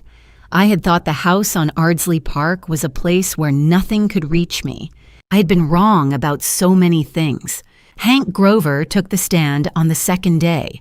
He was heavier than I had imagined him, broader at the shoulders, with the particular stillness of a man who's decided that his best remaining option is complete and unembellished honesty.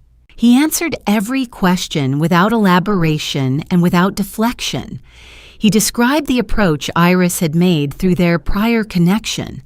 He described the meeting on Abercorn Street, my father sitting across from him with a ceramic mug in both hands, being told in language careful enough to be deniable that there was a problem that needed a solution, and choosing not to ask what the solution would look like. He described Renata's wire transfer. He described Highway 80 and the sequence of events that followed with a flatness that made it worse somehow than if he had been emotional about it. I did not look away from him during his testimony. I needed to understand, not forgive, not excuse, but understand the full shape of what had been set in motion, every link in the chain.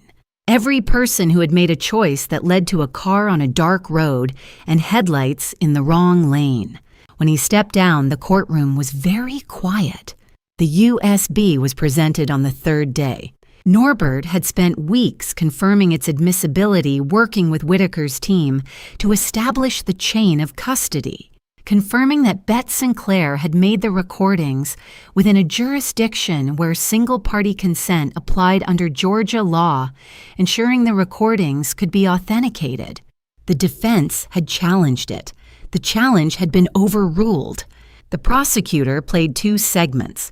The first was 40 seconds long. Renata's voice low and precise, speaking on a phone call. She referenced the arrangement, referenced the timing, referenced a number 180, with the brisk certainty of someone confirming a business agreement. In the background, barely audible, Iris's voice said, "Make sure it's done before the ceremony." The jury did not move. The second segment was longer.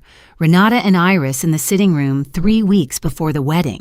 Iris's voice sharp and certain, saying that if things proceeded as planned, the Beaumont connection would dissolve, and the assets would need to be managed carefully. Renata said Dorian will handle his end. Iris said he'd better. I was sitting in the gallery when those words came through the courtroom speakers.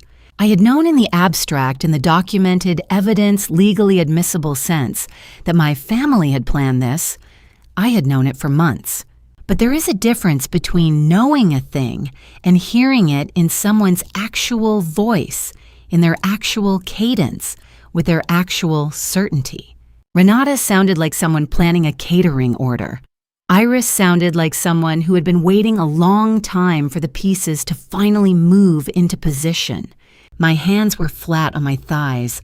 I pressed them down and held them there and breathed through it, counted through it, the way you breathe through pain that you have decided will not stop you. Joelle, sitting beside me, put her hand over mine. She didn't say anything. She didn't need to. Dorian took the stand on the 5th day. His attorney had advised cooperation, but Dorian had a different agenda, one that became apparent within the first 15 minutes of his testimony. He acknowledged the meeting on Abercorn Street. He acknowledged recognizing Hank Grover. He acknowledged that Renata had described the situation to him in terms that, in retrospect, were not ambiguous. And then he said that he had trusted his wife's judgment, that he had not understood the full scope of what was being planned, that by the time he understood, events had already progressed beyond his ability to intervene without endangering his family further. It was a well-constructed argument. It might even have worked. Except that the prosecution then presented the security footage from the Abercorn Street coffee shop, not just the still photographs Silas had found, but 7 minutes of footage showing Dorian and Hank Grover in conversation, Dorian leaning forward at the 2-minute mark, Hank sliding a piece of paper across the table, Dorian looking at it for a long moment before sliding it back. And then the prosecution read aloud the transcript of Dorian's unprompted statement on the morning of the arrests. "I want you to know I had no part in this. Whatever my wife has done, she acted alone. I knew nothing." The prosecutor looked up from the transcript. "Mr. Elspeth," She said, "You volunteered that denial before Detective Whitaker had spoken a single word about charges. Can you explain why an innocent man would feel the need to do that?" Dorian looked at his attorney. His attorney looked at the table. The jury looked at Dorian. In the gallery, I looked at my father, this man who had walked me down the aisle at Forsyth Park with his eyes somewhere else entirely, who had sat by hospital windows saying nothing, who had called me the morning after choosing to let me drown and asked if I had eaten enough, and I felt the last thread of something I had been holding on to for 28 years go quietly slack. I did not cry. I had promised myself I would not cry in that building. I kept the promise by understanding with perfect and final clarity that the grief I felt for my father was not for the man sitting in that witness stand. It was for the man I had believed existed. That man had never been real, and you cannot grieve what was never there. The verdicts came on a Thursday. Hank Grover, 30 years, Georgia State Prison. Iris Elspeth, 25 years. She received the sentence without visible reaction, standing straight chin level. She did not look at me. Renata Harlow, 20 years, in accordance with her cooperation agreement. Dorian Elspeth, 12 years, for accessory after the fact and obstruction of justice. I sat with each number as it was read. 30, 25, 20, 12. I had expected to feel something large, relief or satisfaction, or the particular exhaustion of a long thing finally ending. What I felt instead was quieter, something settling.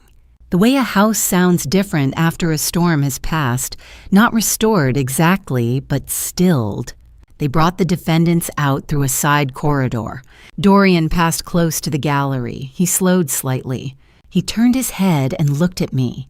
And in his eyes there was something that might have been regret or might have been the performance of regret. And I understood that I was no longer able to tell the difference, and that this, too, was something I would have to learn to carry. I looked straight ahead. Outside Wright Square was bright with summer light. The live oaks stood the way they always stood, patient, enormous, indifferent to courtrooms and verdicts, and the private calculations of grief. I stood on the courthouse steps and closed my eyes. For the first time since the night on Highway 80, I breathed, a full breath from the bottom of my lungs with nothing held back. My mother had built something from nothing. Someone had tried to bury it, and I was still standing in the summer light, which meant that the work of finishing what she started could now begin. The weeks after the verdict were quiet in a way I hadn't expected. Not empty. Just still.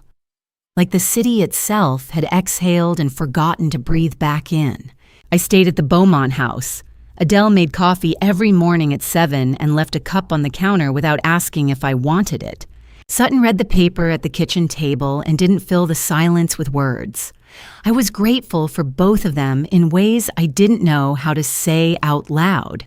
One afternoon, Adele sat across from me and told me about Vera. Not the Vera from the documents, not the name on the will or the company filing, the real one. She used to sketch on anything she could find, Adele said. Napkins, the back of envelopes. Once she drew an entire room layout on the inside of a paper grocery bag. She smiled at the table. She said if an idea was real enough, it didn't need good paper. I hadn't heard that before. I wrote it down after Adele left the room.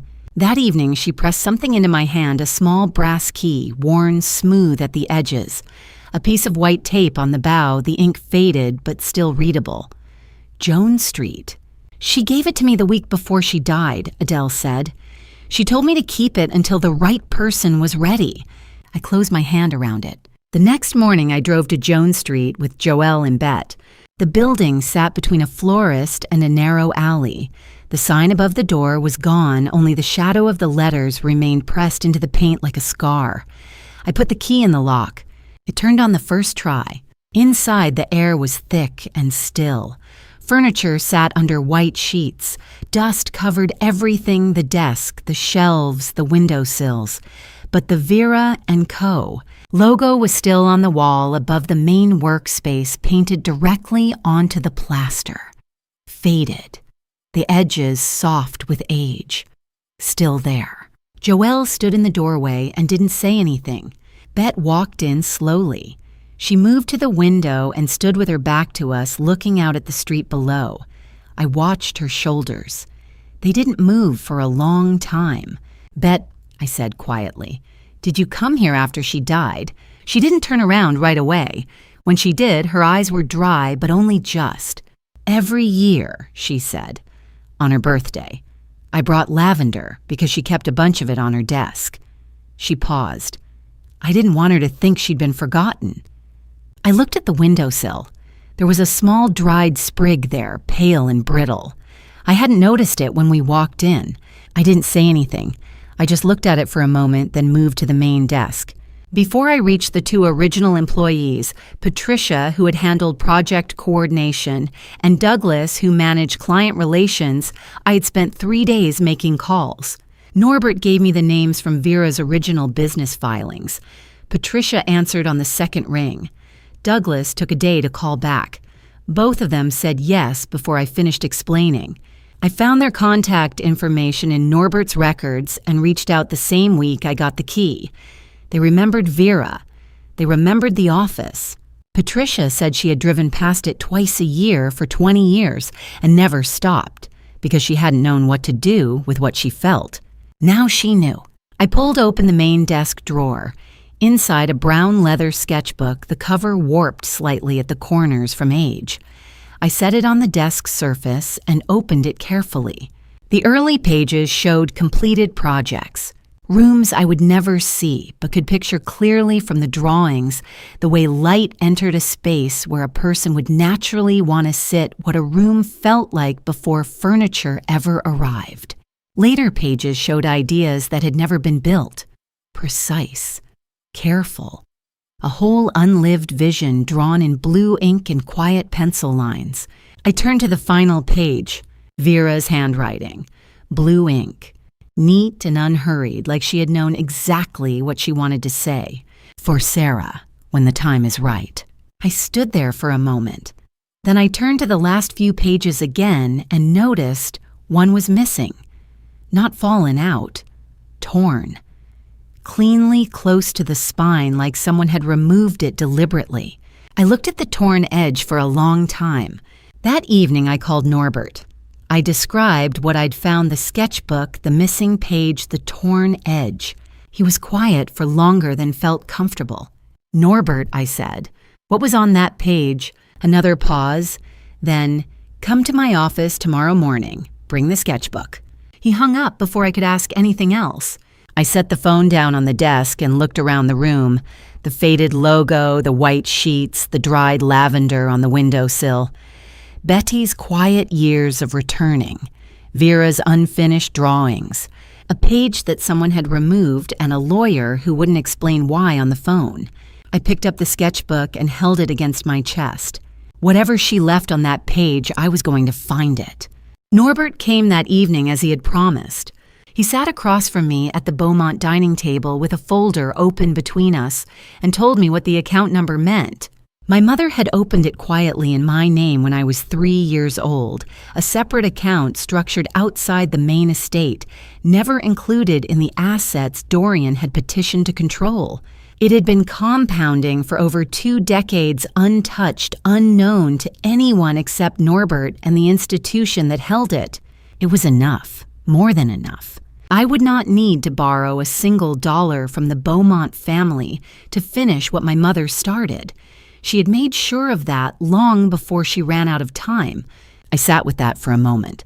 Then I told Norbert to begin the transfer paperwork. The renovation took 6 weeks. I worked alongside the contractors every day, not because I needed to, but because I needed to be inside the process of it. To watch the walls go from gray and dusty to fresh and clean. To see the heart pine floors sanded back to their original warmth. To stand in the space each evening after the crew had gone and feel it becoming something again. 2 of Vera's original employees came back. The first was a woman named Patricia who had been Vera's project coordinator for 4 years before the company went dormant. She'd gone on to work for a larger firm uptown, but when I called, she picked up on the second ring and said yes before I had finished explaining what I was rebuilding. The second was a man named Douglas, who had handled client relations quiet, meticulous, the kind of person who remembers every detail of every conversation he has ever had. He arrived for our first meeting with a notebook that contained hand-copied records from the original Vera and Company. Client files he had kept for reasons he described only as, it seemed wrong to throw them away. Adele began making calls through Savannah's social network, the quiet, efficient kind of introduction that moves through certain circles without announcement. Within 3 weeks, we had 4 prospective clients. Within 5, we had confirmed 3. Joelle gave notice at her job on a Tuesday and appeared at Jones Street on Wednesday morning with a laptop and a very strong opinion about the invoicing system. I told her she didn't have to do this. She told me to stop saying things I didn't mean. And bet? I had thought carefully about how to ask. In the end, I did not ask so much as show. I walked her to the desk I had positioned by the east window, the one that caught the morning light best, and I set a key on its surface. Not a housekeeper's key, a full-set front door office storage room. This isn't a cleaning position, I said. I don't know exactly what the title should be, but you are the person in this building I trust most, and I want you here. She looked at the keys for a long moment. Then she picked them up and put them in her pocket and said, I'll need proper business cards. I told her she could design them herself. The new logo went up on the glass door the day before opening. The same medallion as the original ivory and gold, the letter forms clean and deliberate, but freshly painted sharp at every edge. The way a thing looks when it has been restored rather than replaced. I stood on the sidewalk and looked at it until Joelle came out and stood beside me, and we both looked at it together without speaking. Sutton arrived late that afternoon. He stood outside on the sidewalk with his hands in his coat pockets and looked up at the sign for a long time, long enough that I walked out to stand beside him. He said, without looking away from the sign, Vera would be proud of you, not because of the company. A pause. Because of who you chose to be. I did not answer immediately. I stood beside him in the October air and let the words settle the way good things settle, without rushing them, without diminishing them by responding too quickly.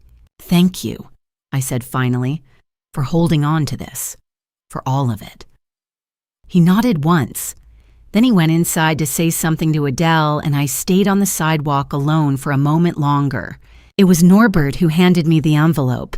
Quietly near the end of the afternoon, while the others were arranging furniture and debating the placement of the front display shelving.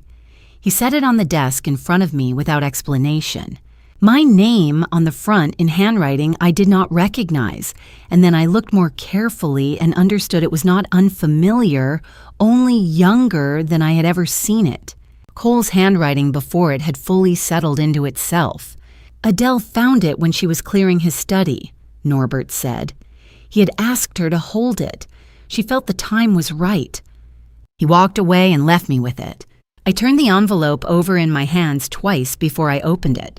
The letter inside was 2 pages handwritten, dated 3 days before our wedding.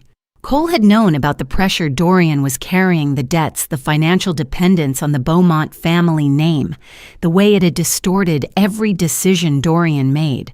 He had known, and he had not told me because he had not wanted me to carry it before the wedding. He had planned to tell me after.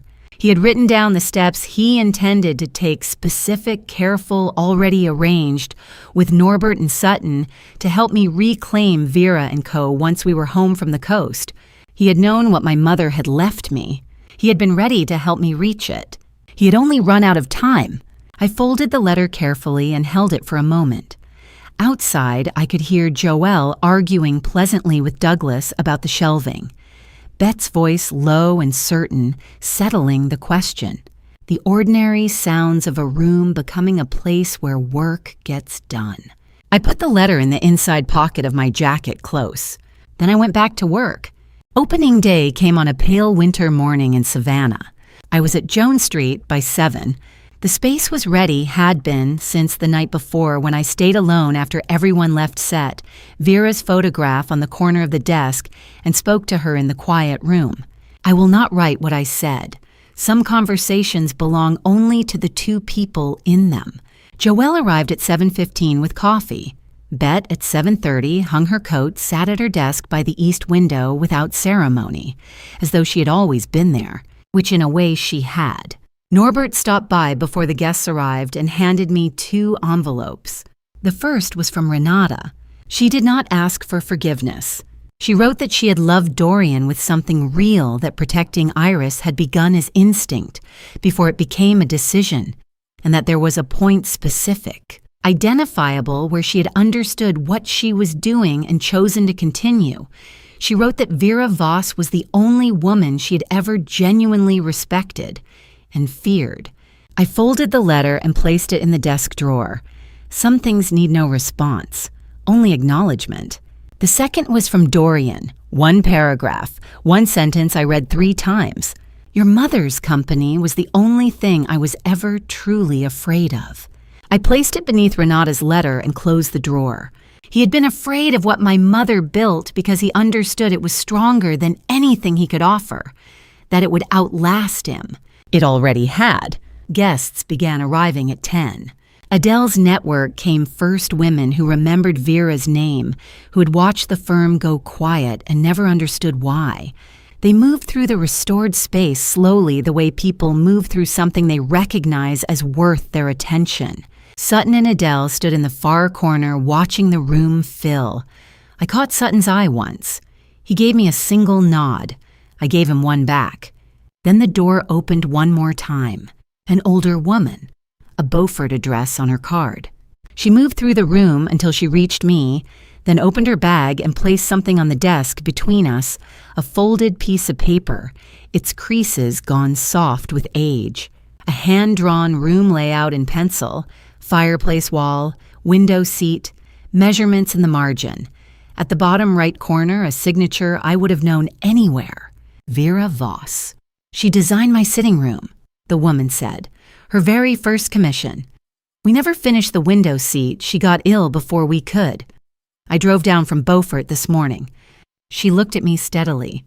I thought perhaps the time had come to finish it. I looked at my mother's drawing. Yes, I said. I think it has. That afternoon, I drove to Forsyth Park alone. I had not been back since the wedding night. The fountain ran steady in the cold air. I walked to it the long way through the live oaks and stopped where Cole and I had taken our wedding photographs, the ones where he made me laugh just before the shutter opened. I placed a small flower on the stone ledge. I kept my promise, Cole, and I kept yours too. I have thought about what I would say if someone asked what I learned. The deepest betrayal does not come from enemies. It comes from the people seated at your table, the ones who know the specific shape of your trust and choose to use it against you. That kind of loss doesn't have a clean ending. It becomes something you carry differently over time. Real legacy is not money or a name. It is what a person chooses to do with their pain. My mother could have grown bitter.